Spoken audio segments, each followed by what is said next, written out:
ದತ್ತಗುರು ಎಲ್ಲರೂ ನಮಸ್ಕಾರ. ಸೊ ಇಂದು class number ಎಷ್ಟು? Class number 6. ನಾವೇನ್ ಕಲಿತಿದ್ದೀವಿ ಈ ಕ್ಲಾಸ್ ಅಲ್ಲಿ?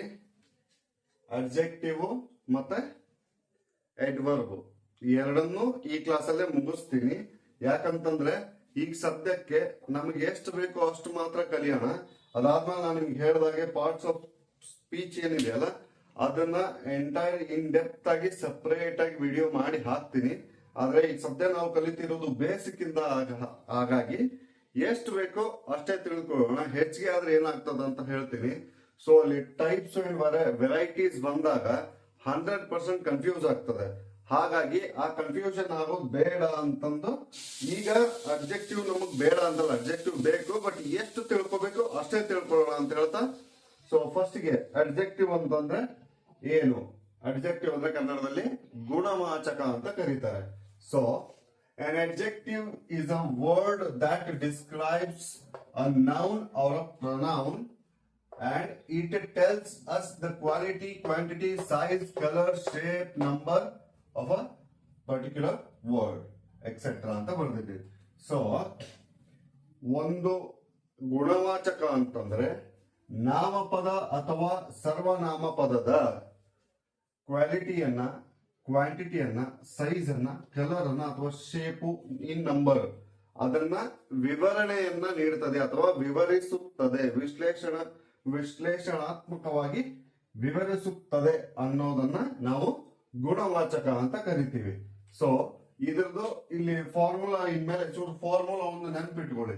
ಯಾವಾಗ್ಲೂ ಒಂಚೂರು ಫಾರ್ಮುಲಾ ಬಗ್ಗೆ ನೆನ್ಪಿಡಿ. ಇಲ್ಲಿದೆ ಸಬ್ಜೆಕ್ಟ್, ಎಸ್ ಅಂದ್ರೆ ಸಬ್ಜೆಕ್ಟ್, ಎಡಿ ಅಂದ್ರೆ ಅಡ್ಜೆಕ್ಟಿವ್ಸ್, ಪ್ಲಸ್ ಓ ಅಂದ್ರೆ ಆಬ್ಜೆಕ್ಟಿವ್.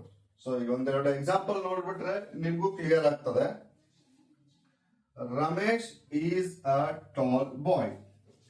ಸಾರಿ, ಇಲ್ಲ, ಇಲ್ಲಿ ರಮೇಶ್ ಈಸ್ ಟಾಲ್ ಬಾಯ್ ಅಂದರೆ ರಮೇಶನು ಎತ್ತರವಾದ ಹುಡುಗ. ಕರೆಕ್ಟಾ? ಈಗ ರಮೇಶ್ ಇಸ್ ಅ ಟಾಲ್ ಬಾಯ್, ರಮೇಶನು ಎತ್ತರವಾದ ಹುಡುಗ. ಇಲ್ಲಿದೆ ಟಾಲ್ ಅಥವಾ ಎತ್ತರ ಅಂತಿದೆಯಲ್ಲ, ಇದು ಯಾಕೆ ಬಂತು? ಇದು ಯಾಕೆ ಬಂತಂದ್ರೆ ಇದು ರಮೇಶ ಹುಡುಗ. ಕರೆಕ್ಟು. ಎಂತ ಹುಡುಗ?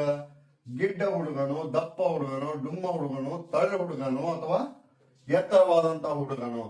ಅವನನ್ನ, ಈ ಹುಡುಗನನ್ನ ಇನ್ನೂ ಪೂರ್ತಿಯಾಗಿ ವಿವರಣೆ ಮಾಡಲಿಕ್ಕೆ ಎತ್ತರವಾದಂತ ಹುಡುಗ ಅಂತಂದು ಇಲ್ಲೇ ಎಕ್ಸಾಂಪಲ್ ಒಳಗೆ ಯೂಸ್ ಮಾಡ್ಯಾರ.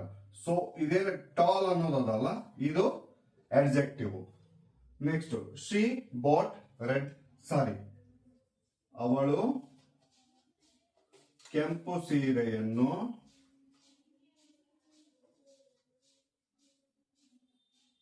ತೆಗೆದುಕೊಂಡಳು. ಈಗ ಅಕಸ್ಮಾತ್ ಇದು ರೆಡ್ ಇಲ್ಲ ಅಂದ್ರೆ ಇಲ್ಲಿ ಅಡ್ಜೆಕ್ಟಿವ್ ಬರ್ತಿದ್ದೇ ಇಲ್ಲ, ಹೌದಾ? ಈ ಕೆಂಪು ಅನ್ನೋದಿಲ್ಲ ಅಂದ್ರೆ ಇಲ್ಲಿ ನಾವು ಈ ಎಕ್ಸಾಂಪಲ್ ಬರೀತಿದ್ದಿಲ್ಲ. ಈಗ ನೋಡಿ, ಅದು ಸೆಂಟೆನ್ಸ್ ಆಗ್ತಿತ್ತು, ಸೆಂಟೆನ್ಸ್ ಫಾರ್ಮೇಶನ್ ರಾಂಗ್ ಆಗ್ತಿದ್ದಿಲ್ಲ. ಈಗ for example she bought a sari ಅಂತಂದ್ರೆ ಅವಳು ಸೀರೆಯನ್ನ ತೆಗೆದುಕೊಂಡ್ರು. ಬಟ್ ಅವರು ಸ್ಪೆಸಿಫಿಕ್ ಆಗಿ ರೆಡ್ ಸಾರಿನೇ ತಗೊಂಡ್ಲು ಅಂತ ಹೇಳ್ತಿದ್ದಾರೆ ಅಂದ್ರೆ ಇಲ್ಲಿ ಇದೇನ್ ಆಬ್ಜೆಕ್ಟ್ ಇದೆ ಅಲ್ಲ, ಈ ಆಬ್ಜೆಕ್ಟ್ ಅನ್ನ ಇನ್ನು ಮೋರ್ ಡೀಟೇಲ್ ಆಗಿ ಅವರು ಹೇಳ್ತಿದ್ದಾರೆ. ಸೊ ಹಾಗಾಗಿ ಈ ರೆಡ್ ಅಂತ ಬಂದಿದ್ದು ಏನಿದು, ಇದೊಂದು ಅಡ್ಜೆಕ್ಟಿವ್. ಈ ಕೆಂಪು ಅಂತ ಬರೋದೇನಿದು, ಇದೊಂದು ಅಡ್ಜೆಕ್ಟಿವ್ ಆಗ್ತದೆ. So next, he is a good boy ಅಂದ್ರೆ ಅವನು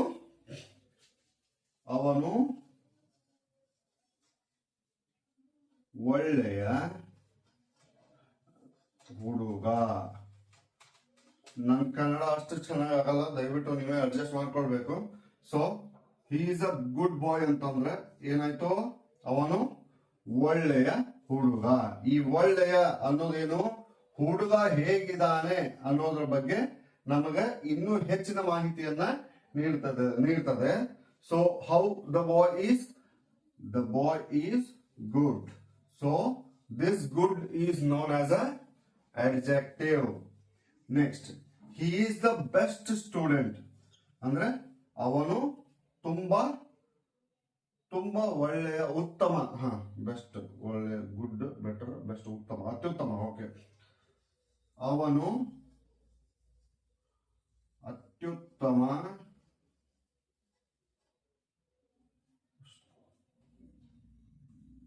ಹುಡುಗ, ಸಾರಿ ಸ್ಟೂಡೆಂಟ್ ಅಲ್ಲ, ನಾನು ಬಾಯ್ ಮಾಡಿದ್ದೆ, ವಿದ್ಯಾರ್ಥಿ. ಏನೋ ಅವನು ಅತ್ಯುತ್ತಮ ವಿದ್ಯಾರ್ಥಿ. ಈಸ್ ಅ ಸ್ಟೂಡೆಂಟ್ ಅಂತಂದ್ರು ಬರ್ತಿತ್ತು, ಅವನು ವಿದ್ಯಾರ್ಥಿ ಅಂತ ಆಗ್ತಿತ್ತು. ಬಟ್ ಅವ್ರೇನ್ ಹೇಳಿಕತ್ತಾರ ಇಲ್ಲಿ, ಈಸ್ ದ ಬೆಸ್ಟ್ ಸ್ಟೂಡೆಂಟ್, ಅವನು ಅತ್ಯುತ್ತಮ ವಿದ್ಯಾರ್ಥಿ, ಉತ್ತಮರಲ್ಲಿ ಉತ್ತಮ, ಅತಿ ಉತ್ತಮ ಅಂತ. ಸೊ ಅದನ್ನ ನಾವೇನಂತ ಕರಿತೀವಿ, it is an adjective. So ನಮ್ಮ ಲಾಸ್ಟ್ ಎಕ್ಸಾಂಪಲ್ ಬಂದ್ಬಿಟ್ಟು, you are much better than him, ಅಂದರೆ ನೀನು ಅವನಿಗಿಂತ ಉತ್ತಮ.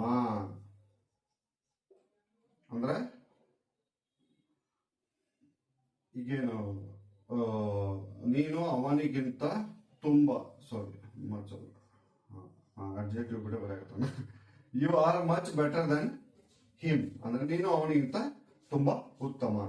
ಯಾರಿಗಿಂತ ನೀನು ಉತ್ತಮ ಅಂತ ಬರೀಬಹುದಿತ್ತು, ಬಟ್ ಇನ್ನೊಬ್ಬರನ್ನ ಹೋಲಿಸಿ ಸೊ ಇಲ್ಲಿ ಇವರು ಅಡ್ಜೆಕ್ಟಿವ್ ಅನ್ನ ಕ್ರಿಯೇಟ್ ಮಾಡಿದ್ದಾರೆ. ಸೊ ಇಲ್ಲಿ ತುಂಬಾ ಅಂತ ಬರೋದೇನು, ಮಚ್. ಈ ಮಚ್ ನಾವು ಏನಂತ ಕರಿತೀವಿ, ಅಡ್ಜೆಕ್ಟಿವ್ ಅಂತ ಕರಿತೀವಿ. ಸಿಂಪಲ್ ಆಗಿ ಹೇಳ್ತೀನಿ, ನೌನ್ ಪ್ರನೌನ್ ಬಗ್ಗೆ ಎಕ್ಸ್ಟ್ರಾ ಇನ್ಫಾರ್ಮೇಶನ್ ಕೊಡುವಂತ ವರ್ಡ್ ಬಂದ್ರೆ ಅದನ್ನ ನಾವು ಅಡ್ಜೆಕ್ಟಿವ್ ಅಂತ ಕರಿತೀವಿ. ನೀವು ನೋಡ್ಬೋದು, ಬೇಕಂದ್ರೆ ರಮೇಶನ್ ಬಗ್ಗೆ ಹೇಳ್ತಿದೆ noun.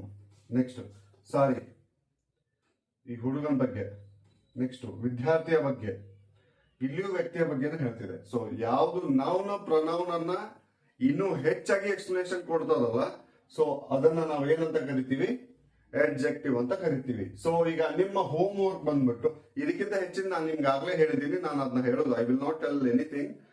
Why? Because I will make a separate videos for parts of speech where you will get an in-depth knowledge about these 8 articles.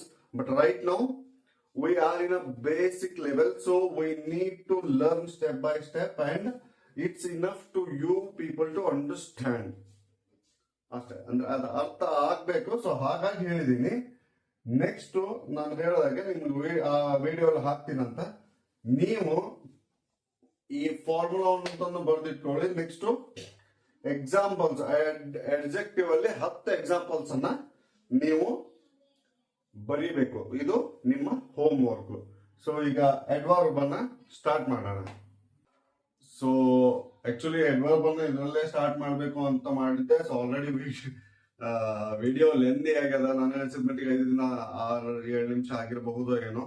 So better ಅದನ್ನ ನೆಕ್ಸ್ಟ್ ಕ್ಲಾಸ್ ಅಲ್ಲಿ ನಾನು ಅಡ್ವರ್ಬ್ ಮಾಡ್ತೀನಿ, ಸಪರೇಟ್ ಆಗಿ ಮಾಡ್ಬಿಡ್ತೀನಿ ಅಂತ ಹೇಳ್ತಾ ಇವತ್ತಿನ ನನ್ನ ಕ್ಲಾಸ್ ಅನ್ನ ನಾನು ಮುಗಿಸ್ತೀನಿ.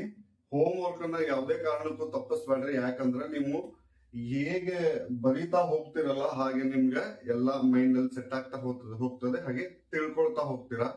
ಪ್ರಾಕ್ಟೀಸ್ ಮೇಕ್ಸ್ ಮ್ಯಾನ್ ಪರ್ಫೆಕ್ಟ್ ಅಂತ ಹೇಳ್ತಾ ಇವತ್ತಿನ ಕೊನೆಯ ಮಾತು, ಚಿಕ್ಕಂದಿನಲ್ಲಿ ಅವರ ಒಂದು ಮಗುವನ್ನ ತಾಯಿ ಪಕ್ಕದಲ್ಲಿ ಕುಳಿತುಕೊಂಡು ನೀನ್ ಹೇಗ್ ನಾಗ್ತೀಯಪ್ಪ ಅಂತ ಕೇಳಿದಾಗ ಆ ವ್ಯಕ್ತಿ ಮುಂದೆ ಬರುವ ಸಾರೋಟನ ನೋಡ್ಕೊಂಡು ಈ ರಥದ ಸಾರೋಟನ ಓಡಿಸುವಂತ ಸಾರಥಿ ಆಗ್ತೀನಿ ನಾನು ಅಂತ ಹೇಳಿದಾಗ, ತಂದೆ ಕೈಯಲ್ಲಿ ಪೆಟ್ಟು ತಿಂದಂತಹ ಆ ವ್ಯಕ್ತಿ ಕೇವಲ ಆ ಸಾರೋಟಿನ ಸಾರಥಿ ಆಗ್ಲಿಲ್ಲ, ಅವರು ಮುಂದೆ ಬಂದು ಇಡೀ ಜಗತ್ತಿನ ಸಾರಥಿ ಆದ್ರು.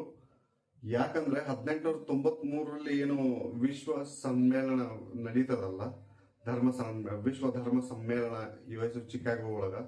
ಸೊ ಅಲ್ಲಿವರೆಗೂ ಭಾರತ ಅಂದ್ರೆ ತುಚ್ಛವಾಗಿ ನೋಡ್ತಿದ್ದಂತ ವ್ಯಕ್ತಿಗಳು ಆ ಮಹಾತ್ಮ ಹೋದ ನಂತರ ಅಲ್ಲಿ ಏನೋ ಅವರು ಮಾತನಾಡ್ತಾರಲ್ಲ, sisters and brothers of America ಅಂತಂದ,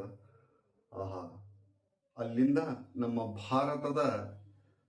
ಭಾರತವನ್ನ ಅವರು ಬೇರೆ ಪರಕೀಯ ದೇಶಗಳು ನೋಡುವಂತಹ ಒಂದು ನೋಟ ಬದಲಾಗ್ಬಿಡ್ತು. ಅಂತ ಮಹಾತ್ಮರು ಹುಟ್ಟಿದಂತಹ ನಾಡು, ಅವರ ಜೀವನ ಆದರ್ಶಗಳನ್ನ ಪಾಲಿಸಿಕೊಂಡು ಬರಬೇಕಾದವರು ನಾವು. ಸೊ ಸಣ್ಣ ಪುಟ್ಟ ವಿಷಯಗಳಿಗೆ ಎದೆಗುಂದೋದು, ಮಾನಸಿಕ ಆದಾಯ ಇದೆಲ್ಲ 108 ಇಲ್ಲ. ಯಾಕಂದ್ರೆ ಆ ಪುಣ್ಯಾತ್ಮರಿಗೆ ಎಷ್ಟು ಕಷ್ಟಗಳಿದ್ವು ಅದನ್ನೆಲ್ಲ ಮಿಟ್ಟಿ ಅವರು ಜಗತ್ತಿಗೆ ಸೂರ್ಯನಾದ್ರು. ಸೊ ನಾವು ನಮ್ಮ ಜಗತ್ತಿಗೆ ಅಲ್ಲಿ ಆಗೋದು ಬೇಡ, ನಮಗ್ ನಾವು ಸೂರ್ಯ ಹಾಕೊಂಡ್ರು ಸಾಕು ಅಂತ ಹೇಳ್ತಾ ಇವತ್ತಿನ ನನ್ನ ಕ್ಲಾಸನ್ನ ಮುಗಿಸ್ತಾ ಇದ್ದೀನಿ. ಸೊ ಎಲ್ಲರಿಗೂ ದತ್ತಗುರು ನಮಸ್ತೆ.